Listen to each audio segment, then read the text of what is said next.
अ very good afternoon. Welcome दोस्तों our YouTube channel Akash स्टोनो। यहाँ पर आप लोगों के लिए डेली डिक्टेशन का संकलन दिया जाता है, जो कि पेपर, एडिटोरियल, बुक्स, मैगजीन्स वगैरह से दिया जाता है, जो कि एसएससी, सचिवालय, कोर्ट, सिविल कोर्ट, ये सब सारे एग्ज़ाम में, स्टोनो की एग्ज़ाम में आपको सहायक सिद्ध होगी। तो डिक्टेशन स्टार्ट होने से पहले आप लोगों के लिए एक बात बताऊं कि यहाँ पर डिस्क्रिप्शन बॉक्स में आपको लिंक दिया हुआ है, वहाँ से आप जाकर पीडीएफ डॉक्स डाउनलोड कर सकते हैं। तो चलिए शुरू करते हैं आज का डिक्टेशन। Let's start.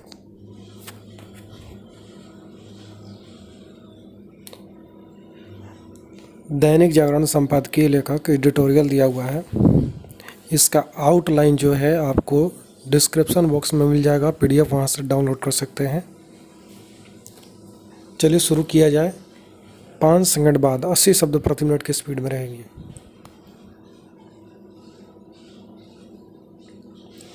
स्टार्ट।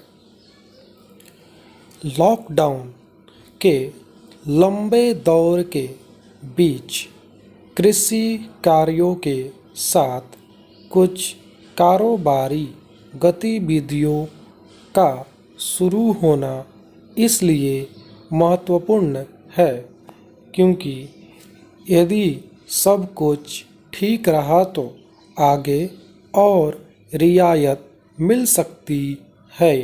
शासन प्रशासन के साथ आम लोगों को यह सुनिश्चित करना होगा कि जिन शर्तों के साथ चुनिंदा कामों के लिए छूट दी गई है उनका उल्लंघन न होने पाए। यह उल्लंघन कोरोना वायरस के संक्रमण का खतरा बढ़ाएगा और उसके नतीजे में सरकारें छूट वापस लेने के लिए बाध्य होगी। उनके पास इसके अलावा और कोई उपाय भी नहीं होगा, लेकिन इसकी अनदेखी नहीं की जा सकती कि कोई भी देश और खासकर भारत सरीखा विकासशील देश अधिक समय तक लॉकडाउन का सामना नहीं कर सकता। लॉकडाउन का हर दिन अपनी आर्थिक कीमत वसूल रहा है, इसलिए पहले जान ले, जान है तो जहान है पर जोर दिया गया और फिर जान के साथ जहान पर भी। लोगों का जीवन बचाने के साथ उनके जीविका से साधनों की चिंता करनी ही होगी। बेहतर होगा कि हर कोई यह सुनिश्चित करे कि आज से जो भी छूट मिलने जा रही है उसका दुरुपयोग न होने पाए।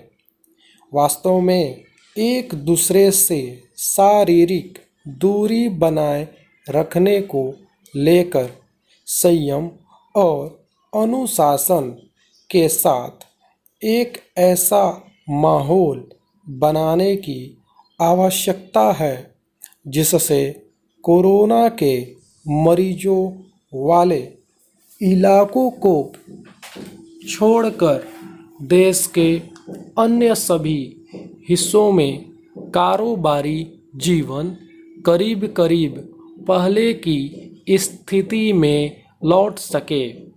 निसंदेह न तो यह संभव है और न ही किसी को इसकी उम्मीद करनी चाहिए कि चंद दिनों बाद सब कुछ पहले जैसा हो जाएगा।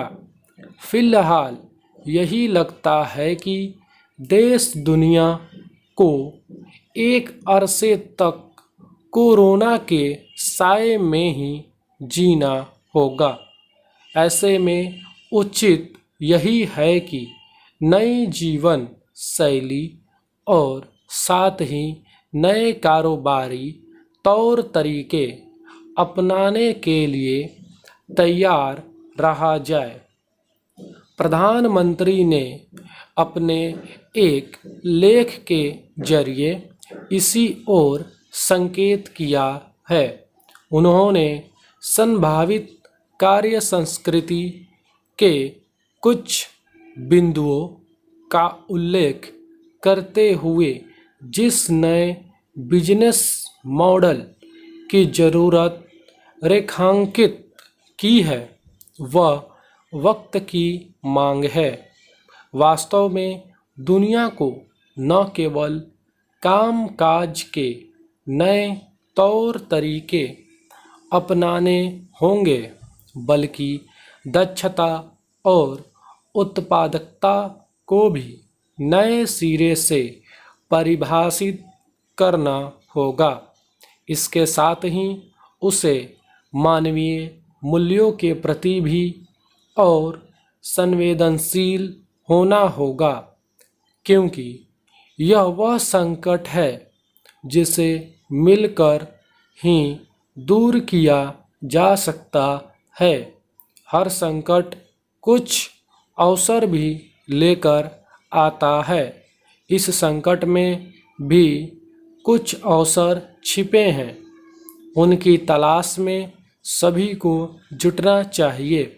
हालांकि इस संकट ने लोगों को उनके घरों पर रहने के लिए मजबूर कर दिया है, लेकिन इसका मतलब हाथ पर हाथ रख कर बैठना नहीं होना चाहिए।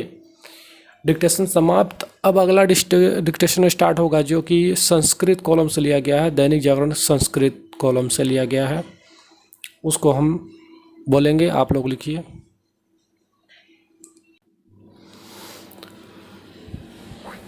संस्कृत पैसेज दिया हुआ है, चलिए शुरू किया जाए। Ready, start. मनुष्य में इच्छाओं की उत्पत्ति के साथ दुख का जन्म होता है। इच्छाओं के उत्पन्न होने का मूल कारण देह का अभिमान है, जो अविचार रूपी भूमि में पैदा होता है।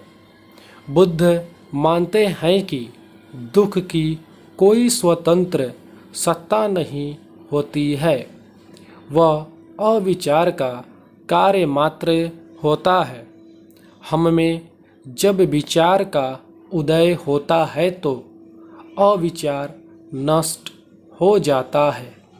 इस प्रकार कारण के नष्ट होने पर कार्य दुख का अस्तित्व स्वयं समाप्त हो जाता है। यदि हम विचार करें तो देखेंगे कि दुख का जन्म सुख भोग से होता है। प्यास लगी दुख, पानी मिल गया सुख। हम इस सुख को और बढ़ाना चाहते हैं। जब कभी इसमें तनिक भी कमी आती है, मन पुनः दुखी हो जाता है। Paragraph change. इससे निवृत्ति का एक ही उपाय है। यदि हम अनासक्त भाव से सुख का उपभोग करें तो दुख निवारण की योग्यता और शक्ति स्वतः आ जाती है। स्वार्थ भाव के मिटते ही चित्त शुद्ध होने लगता है। फिर विचार रूपी प्रकाश उत्पन्न होता है। यह प्रकाश अविचार रूपी अंधकार का विनाश कर देता है। जिस प्रकार औषधि रोग को खाकर स्वतः मिट जाती है, उसी प्रकार विचार अविचार को खाकर स्वयं मिट जाता है। जिस प्रकार रोग और औषधि के मिट जाने पर केवल आरोग्य ही शेष रहता है, उसी प्रकार विचार तथा अविचार के मिट जाने पर केवल अनंत जीवन शेष रहता है। यह दुख रहित अवस्था है। इस स्थिति में सभी अभावों का अभाव हो जाता है। यदि विचार करें तो पाएंगे कि अभाव का अनुभव ही दुख का स्वरूप है। अभाव का अभाव करने में एकमात्र विचार ही सक्षम होता है। अपने दोषों का अंत करना ही विचार को अपनाना है। मनुष्य के जीवन में जो स्वतः प्राप्त है उसका आदर न करके मनुष्य अप्राप्त के अविचार से आबद्ध होकर अभाव का अनुभव कर दुखी होता है। इस दुख या अभाव का कारण मनुष्य स्वयं में न देखकर किसी अन्य में देखता है। जिस पल हम स्वयं को अपने दुख का कारण मानने लगते हैं उसी पल दुख स्वतः मिटने लगता है। समाप्त। ये आपका डिक्टेशन समाप्त होगा। ऐसे ही एडिटोरियल डिक्टेशन के लिए चैनल को सब्सक्राइब करें और लाइक शेयर कमेंट ज़रूर करें। इसकी आउटलाइंस जो है PDF जो है आपको डिस्क्रिप्शन बॉक्स में मिल जाएंगी, उसको आप वहां से डाउनलोड कर सकते हैं। और इसका भी PDF जो है आपको डिस्क्रिप्शन बॉक्स में मिल जाएगी, वहां से आप इसको डाउनलोड कर सकते हैं। बहुत बहुत धन्यवाद।